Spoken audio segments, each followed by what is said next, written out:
The shrill cry of the alarm clock pierced the pre-dawn quiet at 5:30 a.m., an unwelcome sound that signaled the start of another relentless day for Hana Mabini. A soft groan escaped her lips, her body, weary from countless hours on her feet, protesting the abrupt summons back to consciousness. But as always, discipline, etched into her very being, prevailed.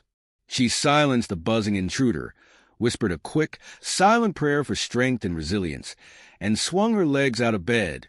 The worn wooden floorboards cool beneath her bare feet. The small apartment, her sanctuary in this sprawling, foreign land, was humble, bordering on threadbare. Yet, within its thin walls resonated the echoes of laughter, the warmth of family, a world away in the Philippines. Through crackling video calls and whispered promises, she clung to the memories they shared, the love that spanned continents, the driving force behind her every sacrifice. She pulled her long, ink-black hair back into a tight ponytail, the familiar weight a grounding presence. Slipping into her simple, starch-white apron, she secured the ties around her waist, the crisp fabric a stark contrast to the soft cotton of her worn T-shirt. A fleeting glance in the cracked mirror above the dresser offered a reflection of weary determination. Her soft, brown eyes, usually alight with warmth, were shadowed with exhaustion, the telltale signs of chronic sleep deprivation. But beneath the surface fatigue, a spark of unwavering resolve still flickered. Today was just another day, another mountain to climb, another series of small battles to win. Another chance to serve customers with a genuine smile, to earn the precious tips that formed the fragile lifeline to her family back home, the invisible threads that stretched across the Pacific. Downtown, nestled amidst the gleaming skyscrapers and bustling city streets, lay the Bluebird Diner, Hana's workplace, her battleground, her unlikely stage. Within its brightly lit, slightly worn interior, she was a familiar face, a comforting presence amidst the clatter of dishes and the murmur of conversations. She greeted every soul who crossed the threshold with a smile that radiated genuine warmth, a beacon in the often impersonal city. "Good morning," she'd inquire, her voice soft, melodic, imbued with a gentle cadence that transcended mere words. "Table for one?" The question, though simple, carried an undercurrent of sincere welcome, a quiet invitation to find respite within the diner's comforting embrace. Her English, still carrying the lilting cadence of her native tongue, sometimes drew attention, not always the kindest. But the warmth in her eyes, the sincerity in her smile, often bridged the gap of language, forging fleeting connections with strangers. Most customers, caught off guard by her genuine kindness, appreciated her efforts, her unwavering cheerfulness. But not all were so understanding, so generous of spirit. Some, emboldened by anonymity and a sense of misplaced superiority, would mimic her speech, cruelly exaggerating her accent, turning her earnest attempts at communication into a source of mockery. Others, even more subtly wounding, would simply snicker, barely concealing their derision as she navigated the complexities of the English language, stumbling over unfamiliar pronunciations. Hana had grown accustomed to it, a shield of resilience forming around her heart. She learned to brush off the petty insults, to deflect the casual cruelty, focusing instead on the rhythmic flow of her work, finding a quiet solace in the clinking symphony of coffee cups, the comforting aroma of freshly cooked bacon and sizzling pancakes that wafted from the kitchen, the tangible reward of a job well done. Tips earned, money sent home. Her co-workers, a motley crew united by the shared trenches of the diner life, adored her, recognized the quiet strength that radiated from her core.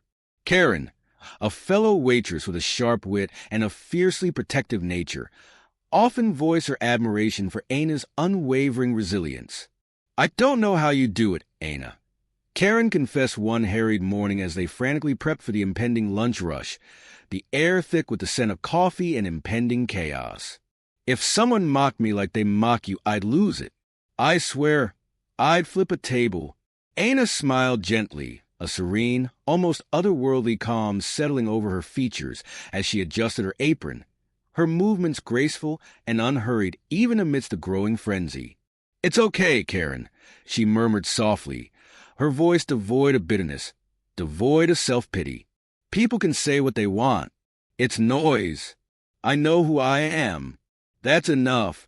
But even Hana, in her moments of quiet introspection, couldn't deny that the casual barbs, the subtle stabs of prejudice, sometimes stung, leaving a faint, lingering ache beneath her carefully constructed composure. She worked tirelessly, a human dynamo, seamlessly balancing her demanding shifts at the diner with her secret, fiercely guarded passion for writing, snatching stolen moments in the hushed stillness of late nights, fueled by lukewarm coffee and the burning embers of her dreams. Her life was a constant, relentless grind, a delicate balancing act between survival and aspiration. But she was driven by a quiet, incandescent dream, a secret ambition she kept fiercely hidden from the judging gaze of the world, a flickering flame nurtured in the solitude of her own heart. As the day wore on, the lunch crowd surged into the diner, a hungry, impatient tide of humanity. Hana moved through the bustling space with practiced grace, a silent ballet of efficiency and unwavering politeness. She navigated the crowded aisles, taking orders with a gentle patience, delivering steaming plates with a carefully balanced tray, offering her usual, heartfelt, "enjoy your meal," the simple phrase a genuine blessing. Even if her pronunciation sometimes faltered, the words not always rolling off her tongue with effortless ease.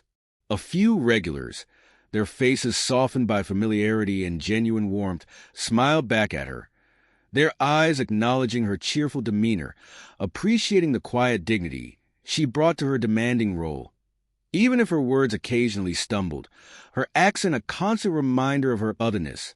Others, however, barely acknowledged her presence, their gazes sliding right through her, treating her as if she were invisible, a mere extension of the diner furniture, a silent, serving automaton. At table 6, a pair of young women, their voices sharp and brittle, their laughter tinged with a mean-spirited edge, whispered and giggled after Hana left their check, their conversation punctuated by cruel imitations. "Did you hear how she said scrambled?" One of them sneered, exaggerating Hana's accent with mocking precision, her words designed to wound, to humiliate.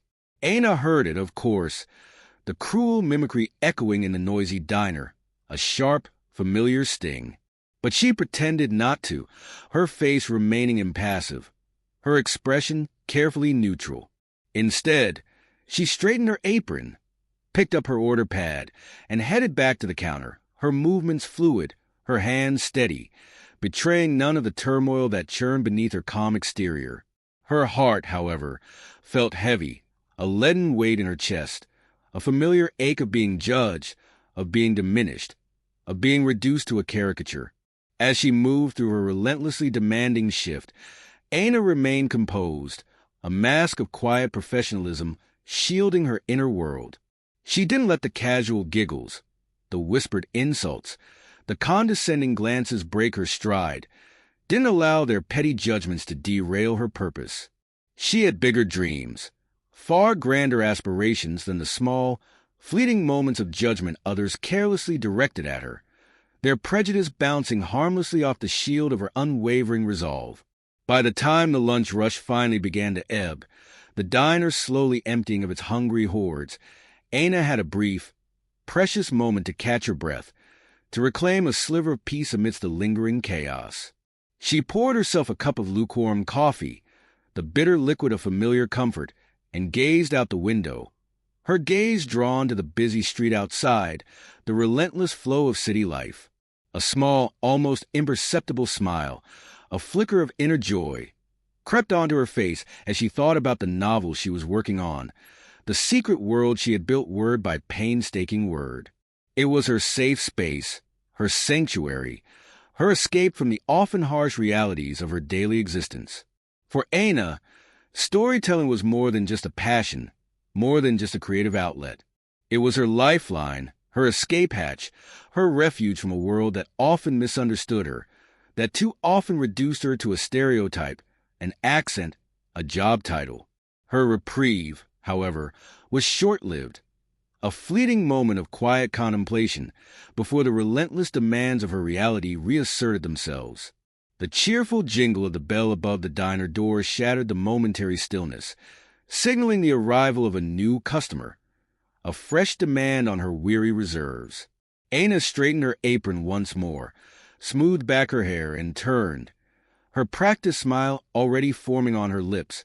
Ready to greet the newcomer with the same unwavering warmth she extended to every soul who walked through the Bluebird's doors, completely unaware that this particular customer, this seemingly ordinary arrival, would irrevocably change the trajectory of her life, would shatter the carefully constructed walls of her anonymity, and would set in motion a chain of events that neither of them could have possibly imagined. The bell above the door jingled, its cheerful chime a stark contrast to the subtle unease that prickled at Hana's senses. Instinctively, she looked up, her practiced smile already in place, a reflex honed over years of customer service. But the smile faltered, just for a fraction of a second, a barely perceptible hesitation before settling back into its familiar, welcoming curve. The man who walked through the door was different. He stood out immediately, a stark contrast to the diner's usual clientele of working-class regulars and hurried lunchgoers. His tailored suit, the subtle sheen of expensive fabric, his polished leather shoes, gleaming even under the diner's fluorescent lights, and the discreet sparkle of a high-end watch on his wrist, all screamed wealth, privilege, a world far removed from the Bluebird's humble domain. He exuded an air of effortless confidence, or perhaps arrogance, the unmistakable aura of someone accustomed to being treated as superior, someone who expected deference, demanded attention. Hana approached him, as she did every customer. Her voice warmed with practiced hospitality, despite the weariness that tugged at her. "Good afternoon, sir," she greeted him, her voice soft, melodic, carrying its gentle cadence. "Table for one?" The man barely glanced at her, his eyes scanning the room with a critical, almost disdainful gaze, as though meticulously assessing whether the establishment was even worthy of his esteemed presence.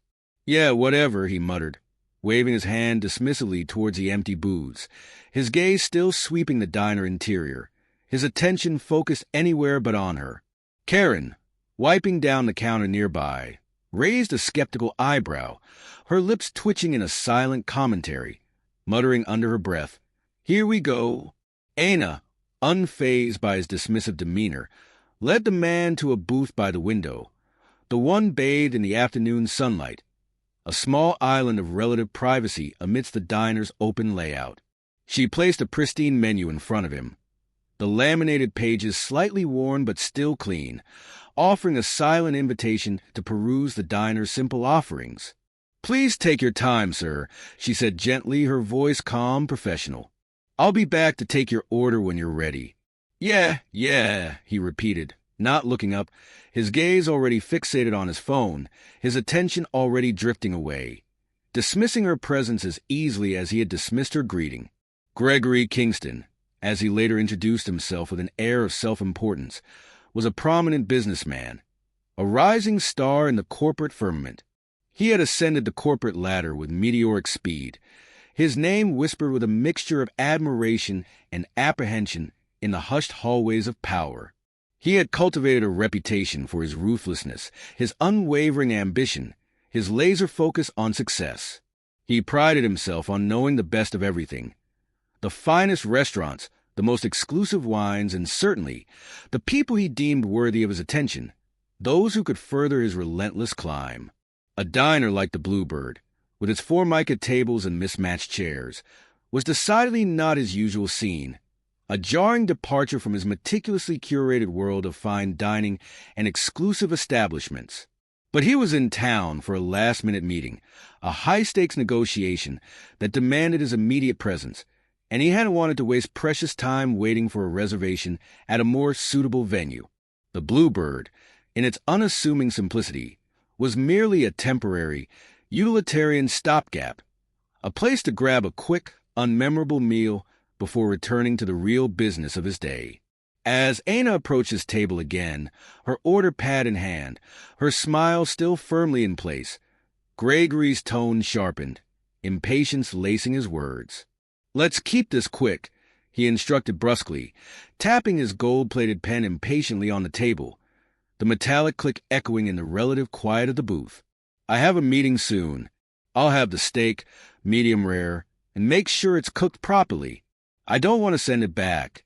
His words were clipped, demanding, carrying an implicit threat, a subtle assertion of his superior status, his expectation of flawless service, his complete lack of consideration for the person taking his order.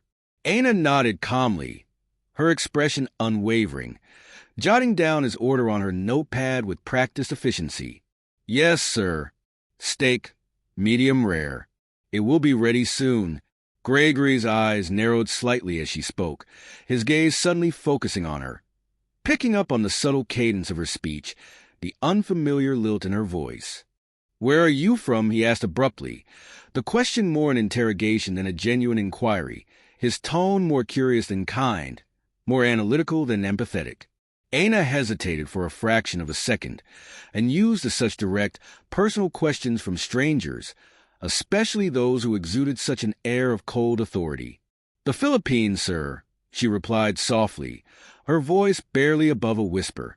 He smirked, a subtle curl of his lip that conveyed a wealth of unspoken assumptions. Leaning back in the booth, his gaze dismissive. "Figures," he muttered, the single word dripping with condescension. "Your English, well, it's not great, is it? But I suppose that's to be expected." Hana blinked, taken aback by his bluntness, by the casual cruelty of his judgment, the unspoken implication that her language proficiency somehow diminished her worth, her capabilities. A faint blush rose to her cheeks, a flush of embarrassment and a deeper, more familiar sting of being undervalued. "I try my best, sir," she replied softly, her voice still calm, still polite, but carrying a subtle undercurrent of hurt, a quiet dignity in the face of his casual dismissal. Gregory grunted, dismissing her with a flick of his hand, his attention already drifting back to his phone, his world of corporate concerns. "Just make sure you don't mess up the order." Karen, passing by with a tray laden with drinks, shot Hana a sympathetic look, her eyes conveying a silent message of support, of shared understanding. But Hana's face remained calm, her expression composed, a mask of professional detachment settling over her features as she walked back to the counter, her order pad clutched tightly in her hand, to place Gregory's demanding order. As she moved, she could hear the faint murmur of his voice behind her, a continuation of his dismissive commentary, though the exact words were thankfully lost in the diner's ambient noise. She had heard comments like this countless times before, casual barbs, subtle jabs, comments that questioned not just her English, but her intelligence, her value, her very right to exist in this world. It wasn't new, this casual prejudice, this ingrained assumption of superiority. But it still hurt, a familiar ache that settled deep within her, a constant reminder of her otherness, her perceived inadequacy in the eyes of strangers. As Gregory waited for his food, his attention remained fixed on his phone, his fingers scrolling through emails, business articles, the constant stream of digital information that fueled his relentlessly driven world. But then his gaze paused, his scrolling stilled, his attention caught by a digital book cover displayed on his screen. It was a bestseller, a literary sensation that had taken the business world by storm, its pages filled with innovative ideas, sharp insights, and brilliant, evocative storytelling. He had even quoted passages from it in meetings, earning nods of admiration from his peers, bolstering his reputation as a man of intellect, of discerning taste. The author, however, remained shrouded in mystery, writing under the enigmatic pen name of L.T. Rivera. Gregory had often pondered the identity of the literary genius behind those insightful words, those emotionally resonant stories, imagining someone sophisticated, worldly, perhaps a seasoned academic, a celebrated journalist, someone completely unlike the waitress who had just taken his order, the woman whose accent he had so casually mocked, whose capabilities he had so readily dismissed. When Hana returned to his booth, carrying his steak with practiced care, the aroma of sizzling meat filling the air, Gregory looked up, his gaze shifting from his phone to her face, the transition jarring, almost disorienting. "You took your time," he stated, his tone still carrying a hint of impatience, a subtle undercurrent of entitlement. "My apologies, sir," Hana replied calmly, her voice even, professional, betraying none of the inner turmoil his casual cruelty had stirred within her. "I hope everything is to your liking." She carefully set the plate down in front of him, the sizzling steak a stark contrast to her quiet composure, her unwavering politeness. He barely acknowledged her words, his attention already fixed on the perfectly cooked steak, cutting into the tender meat with a practiced hand.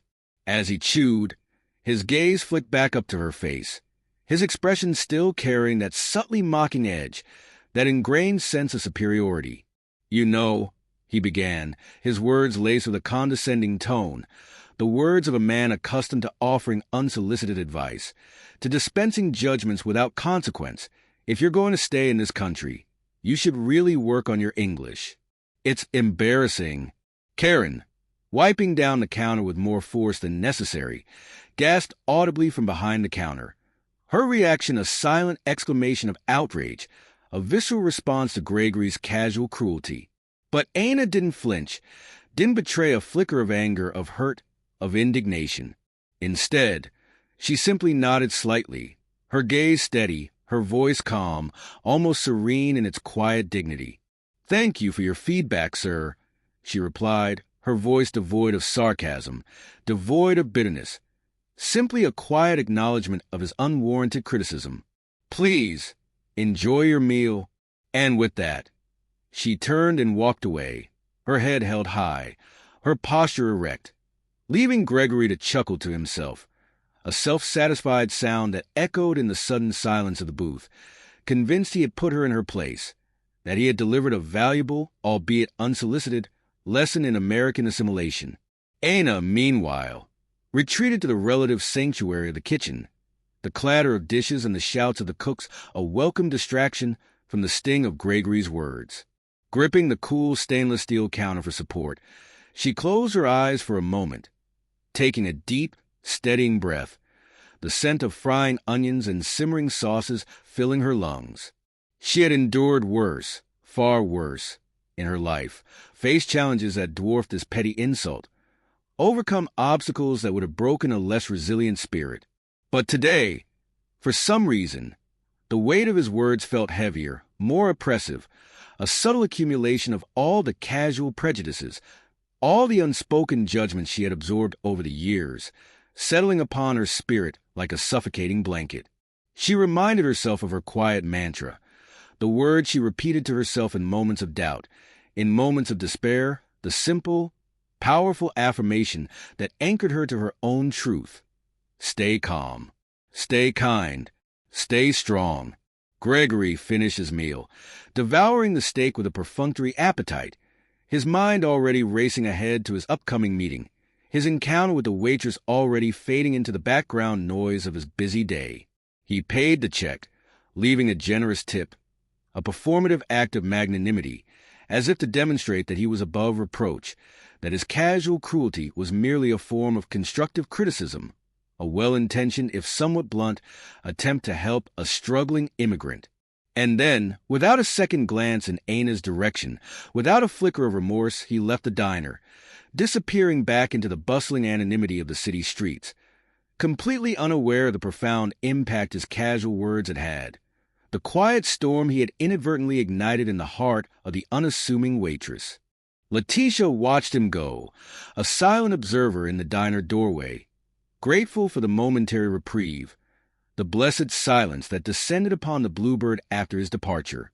But she was also completely unaware that their paths were destined to cross again, that their lives were about to become intertwined in a way neither of them could have possibly imagined, that the arrogant businessman and the humble waitress were on a collision course with destiny, a collision that would shatter their carefully constructed worlds and reveal the unexpected depths that lay hidden beneath the surface of their seemingly disparate lives. As the sun dipped below the horizon, casting long shadows across the city streets, the diner gradually emptied, the lunch crowd dissipating, the dinner rush still hours away. Letitia began her evening routine, wiping down tables with practiced motions, stacking chairs with quiet efficiency, her movements precise and economical. Her co-workers had clocked out, their laughter and chatter fading into the evening air, leaving her alone in the diner's hushed stillness, the only sound the faint, comforting hum of the neon open sign flickering in the window, casting a warm, inviting glow onto the deserted street outside. She didn't mind the solitude, the quiet solitude of the empty diner. It was in these quiet moments, in the stillness of the evening, that she allowed herself to breathe, to dream, to escape the relentless demands of her reality, to reconnect with the hidden world that pulsed beneath the surface of her everyday life. After locking up the diner for the night, securing the doors and switching off the lights, plunging the brightly lit space into darkness, Letitia walked the 3 blocks to her modest apartment, her worn sneakers padding softly against the cracked pavement, the familiar route a comforting rhythm in the quiet evening air. Inside the tiny space, illuminated only by the soft glow of a desk lamp, a different world awaited her, a world of words, of stories, of boundless imagination. Stacked neatly on one corner of her small desk were notebooks, worn and dog-eared, filled with scribbled notes, loose pages, and handwritten drafts, the tangible evidence of her secret passion. Her laptop, though old and slightly battered, was her most prized possession, her portal to another reality, her silent confidant. It was here, in the hushed stillness of the night, surrounded by the quiet hum of the city outside, that she became someone else entirely, that Letitia Mabini, the diner waitress, transformed into L.T. Rivera, the celebrated author. Letitia sat down at her desk, the worn wooden chair creaking softly beneath her weight, and opened her laptop, the familiar glow of the screen illuminating her tired face. On the screen, bathed in the soft light, was the draft of her latest novel, the story she had been painstakingly crafting in stolen moments between diner shifts, the world she had been building word by word, sentence by sentence. The cursor blinked patiently, a silent invitation to return to her fictional realm, to lose herself in the unfolding narrative. She reread her last sentence, the words sparking a flicker of renewed inspiration within her weary mind. A small smile, a genuine smile of quiet satisfaction, touched her lips. Her fingers found the keys, moving with practiced ease across the worn keyboard, her thoughts flowing onto the digital page, the words taking shape, coming to life under her touch. In this world, the world she created with her words, there were no mocking voices, no condescending glances, no casual judgments. Only her stories, her characters, her boundless imagination. Here, she wasn't just a waitress, a struggling immigrant, an invisible presence in a foreign land.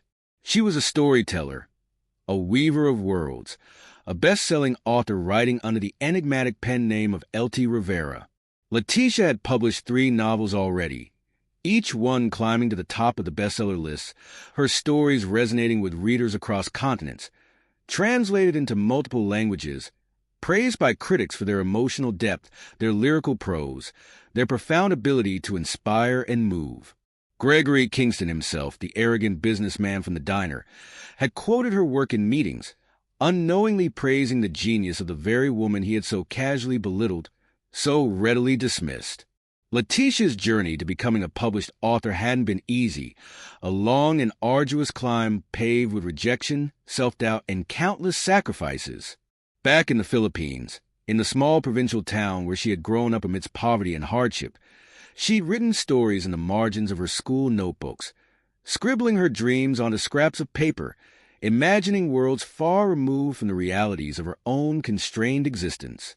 When she immigrated to the United States, seeking a better life, a brighter future for her family, she juggled multiple jobs, working relentlessly to send money home to support her loved ones, while fiercely nurturing her secret love for writing in stolen moments, in the hushed stillness of the early morning hours, in the brief respites between shifts. Her first book, written during countless sleepless nights and snatched hours, had been a desperate, almost defiant attempt to make something of herself, to carve out a space for her voice in a world that often felt indifferent to her existence. She had submitted it to dozens of publishers, enduring rejection after rejection, each form letter a small sting, a quiet affirmation of her own self-doubt. When it was finally accepted, almost miraculously by a small independent publishing house, she cried tears of joy and disbelief, tears of relief and validation, tears of quiet triumph. Now, years later, Letitia's books were sold in bookstores nationwide, translated into multiple languages, praised by literary critics, celebrated by readers around the globe. Yet, despite her growing success, despite the accolades and recognition, she kept her true identity a closely guarded secret, maintaining the anonymity of L.T. Rivera. For Letitia, the anonymity was a shield, a protective barrier that allowed her to stay grounded, to remain connected to her roots, to the struggles and experiences that had shaped her stories, that had given her voice its unique resonance. As she typed away on her latest chapter, the words flowing effortlessly from her fingertips, her phone buzzed softly on her desk, a gentle vibration interrupting the quiet concentration. It was an email notification, a message from her editor, her longtime collaborator, her trusted confidant in the literary world. The email was filled with praise, effusive compliments for the draft she had sent earlier in the week, acknowledging the emotional depth, the narrative power of her latest work. But the message ended with a question, a subtle nudge towards the spotlight, a gentle push beyond her carefully constructed anonymity. Any thoughts about doing interviews or public appearances? Your readers are eager to meet you. L.T. Letitia sighed softly, her fingers hovering over the keyboard, her gaze drifting away from the screen, her thoughts swirling with a familiar mix of apprehension and longing. She had avoided interviews, public appearances, book signings for years, fiercely guarding her privacy, fearing that her broken English, her modest background, her unremarkable persona would somehow overshadow her work, would diminish the power of her stories.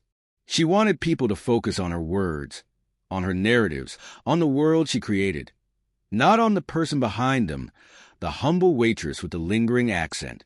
"I'm not ready," she whispered to herself, a quiet affirmation of her enduring reluctance.